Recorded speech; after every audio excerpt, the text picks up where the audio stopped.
നബി സല്ലല്ലാഹു അലൈഹി വസല്ലം ഒരു ദുആ പഠിപ്പിച്ച് തന്നിട്ടുണ്ട്. നമ്മൾ കഴിഞ്ഞ ആഴ്ചയൊക്കെ ഓരോ ദുആ പഠിച്ചിട്ടുണ്ട്. അത് ഭയങ്കര രസമാണ് ആ ദുആ. അതിന് നബി തന്നെ പറഞ്ഞ പേര് ദുആഉൽ ഹമ്മി വൽ ഹുസ്ൻ എന്നാണ്. ദുഃഖവും പ്രയാസവും ഒക്കെ പോകാനുള്ള ഒരു ദുആ ആയിരുന്നു. അബ്ദുല്ലാഹി ബിൻ മസ്ഊദ് റളിയല്ലാഹു അൻഹു ആണ് ആ ദുആ നമുക്ക് റിപ്പോർട്ട് ചെയ്ത് തരുന്നു. അബ്ദുല്ലാഹി ബിൻ മസ്ഊദ് റളിയല്ലാഹു അൻഹു അദ്ദേഹം നബി സല്ലല്ലാഹു അലൈഹി വസല്ലമയിൽ നിന്ന് കേട്ടതാണ്. അദ്ദേഹം പറയാണ്, നബി പറഞ്ഞതായിട്ട് ഒരു മനുഷ്യന് എന്തെങ്കിലും ദുഃഖമോ സങ്കടമോ ഒക്കെ വന്നാൽ ഈ ദുആ പറഞ്ഞാൽ മതി, എന്നാൽ അവൻ്റെ ദുഃഖവും സങ്കടവും ഒക്കെ ഇല്ലാതാകും. എന്നിട്ട് ദുഃഖത്തിൻ്റെയും സങ്കടത്തിൻ്റെയും ആ സ്ഥാനത്ത് ആശ്വാസം കിട്ടും, സമാധാനം കിട്ടും, സന്തോഷം കിട്ടും. ഈ ദുആ പഠിപ്പിച്ചപ്പോൾ സഹാബത്ത് ചോദിച്ചു നബിയോട്, യാ റസൂലല്ലാഹ് അലാ നതഅല്ലമുഹ, ഇത്ര അത്ഭുതമുള്ളൊരു സാധനം, എന്നാൽ ഞങ്ങളത് ജനങ്ങൾക്ക് പഠിപ്പിച്ചു കൊടുക്കട്ടെ. ഭയങ്കര സംഭവം അത്. സഹാബത്തിന് അത്ഭുതമായി ഇത് കേട്ടപ്പോൾ. നബി പറഞ്ഞു, ബലാ യംബഗി ലിമൻ സമിഅഹ അൻ യതഅല്ലമഹ, അതെ, അത് കേട്ടവനൊക്കെ അത് പഠിപ്പിച്ചു കൊടുക്കൽ ബാധ്യതയാണ് എന്ന്. ഈ ദുആ ഖുർആനുമായിട്ട് ബന്ധമുണ്ട്, ഞാനത് പറഞ്ഞത്. ഈ ദുആ വേഗത്തിൽ നമുക്കൊന്ന് വായിച്ചു നോക്കാം. അല്ലാഹുമ്മ ഇന്നി അബ്ദുക്, അല്ലാഹുവേ ഞാൻ നിൻ്റെ അടിമയാണ്. ഇബ്നു അബ്ദിക്, അടിമയുടെ മകനാണ്. നാസിയതി ബിയദിക്, എൻ്റെ മൂർധാവ് നിൻ്റെ കയ്യിലാണ്. അല്ലാഹുമ്മ ഇന്നി അബ്ദുക വബ്നു അബ്ദിക വബ്നു അമതിക്, നിൻ്റെ ഒരടിമ സ്ത്രീയുടെ മകനാണ്. ഇതെന്താ വെച്ചാൽ ഉബൂദിയത്താണ്. അള്ളാഹുവിൻ്റെ മുമ്പിൽ അള്ളാഹുവെ ഞാൻ അടിമയാണെന്ന് മാത്രമല്ല പറയണേ, എൻ്റെ വാപ്പയും എൻ്റെ ഉമ്മയും ഒക്കെ എന്ന് വെച്ചാൽ അള്ളാഹുവിൻ്റെ മുമ്പിൽ നമ്മൾ അങ്ങേയറ്റം വിനീതരാകും. ഞാൻ ഒന്നുമല്ല. അല്ലാഹുമ്മ ഇന്നി അബ്ദുക വബ്നു അബ്ദിക വബ്നു അമതിക നാസിയതി ബിയദിക്, എൻ്റെ മൂർധാവ് നിൻ്റെ കയ്യിലാണ് എന്ന് വെച്ചാൽ നീ പിടിച്ച് തിരിക്കണ മാതിരിയാണ് ഞാൻ എന്താക്കുക, തിരിയ. ഞാനൊന്നുമല്ല എന്നർത്ഥം, എൻ്റെ അടുത്ത് ഒന്നുമില്ല എന്നർത്ഥം. സുബ്ഹാനല്ലാഹ്. മാദിൻ ഫിയ ഹുക്മുക അദ്ലുൻ ഫിയ ഖദാഉക, നിൻ്റെ ഹുക്മ്, നിൻ്റെ വിധി എൻ്റെ വിഷയത്തിൽ കഴിഞ്ഞു പോയിട്ടുണ്ട്.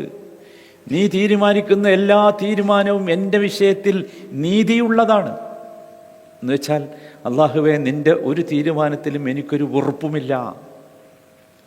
എന്നിട്ട് പറയാം അസ്അലുക, അതുകൊണ്ട് അല്ലാഹുവേ ഞാൻ നിന്നോട് ചോദിക്കുന്നു, ബികുല്ലി ഇസ്മിൻ ഹുവ ലക്, നിനക്കുള്ള എല്ലാ പേരുകളെ കൊണ്ടും. അല്ലാഹുവിന് കുറേ അസ്മാഉകളുണ്ടല്ലോ, അത് നമുക്ക് ഇങ്ങനെ ദുആ ചെയ്യാൻ വേണ്ടി തന്നതാ. വലില്ലാഹിൽ അസ്മാഉൽ ഹുസ്ന ഫദ്ഉഹു ബിഹാ സമ്മൈത ബിഹി നഫ്സക്, നീ സ്വയം വിളിച്ച കുറേ പേരുകളുണ്ട്. അല്ലാഹു സ്വയം വിളിച്ച കുറേ പേരുകളുണ്ട്. അന അന അന എന്ന് പറഞ്ഞ് വിളിച്ചതുണ്ട്, ഖുർആൻ പറഞ്ഞു തന്നതുണ്ട്. ഔ അല്ലംതഹു അഹദൻ മിൻ ഖൽഖിക്, നീ നിന്റെ അടിമക്ക് പഠിപ്പിച്ചു കൊടുത്ത പേരുകളുണ്ട്. മുഹമ്മദ് നബി സല്ലല്ലാഹു അലൈഹി വസല്ലമയാണ് അടിമ എന്ന് പറഞ്ഞു.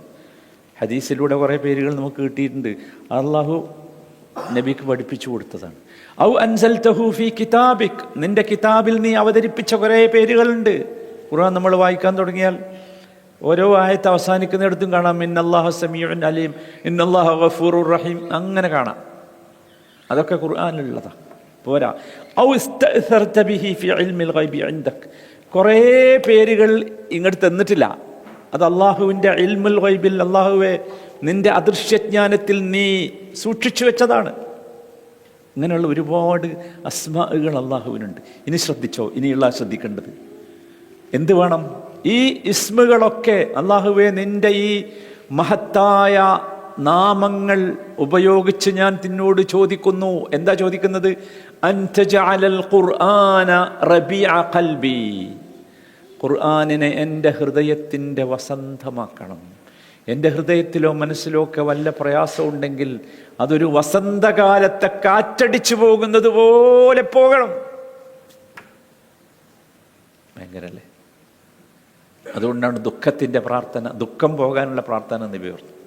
പോരാ, വനൂറ സദ്രി, എൻ്റെ മനസ്സിൻ്റെ പ്രകാശമാകണം. എൻ്റെ മനസ്സ് നിറച്ച് ഇരുട്ടാ, ഒരുപാട് പ്രശ്നം, പ്രതിസന്ധി, ഒരുപാട് പ്രതിസന്ധി. മനുഷ്യന്മാരെ നിങ്ങൾ ആലോചിച്ച് നോക്കൂ. പലർക്കും പല പ്രതിസന്ധികളാണ്.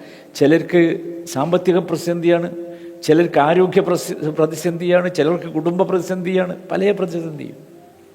എല്ലാ പ്രതിസന്ധിയും ആ നെഞ്ചിൻ്റെ അകത്തേക്ക്, ഹൃദയത്തിൻ്റെ അകത്തേക്ക്, മനസ്സിൻ്റെ അകത്തേക്ക് ഈ പ്രകാശം വന്നാൽ പോകും. വനൂറസ്വദിരി വജല അഹ്സ്നി, എൻ്റെ ദുഃഖങ്ങൾ നീങ്ങിപ്പോകണം. വദഹാബ ഹമ്മി, എൻ്റെ മാനസിക വ്യഥകൾ പോകണം. അതിനാര് കാരണമാകും? ഖുർആൻ. അതാണ് അൻ തജഅലൽ ഖുർആന എന്ന് പറഞ്ഞത്. ഖുർആൻ കൊണ്ട് ഇതൊക്കെ പോകുമെന്നർത്ഥം.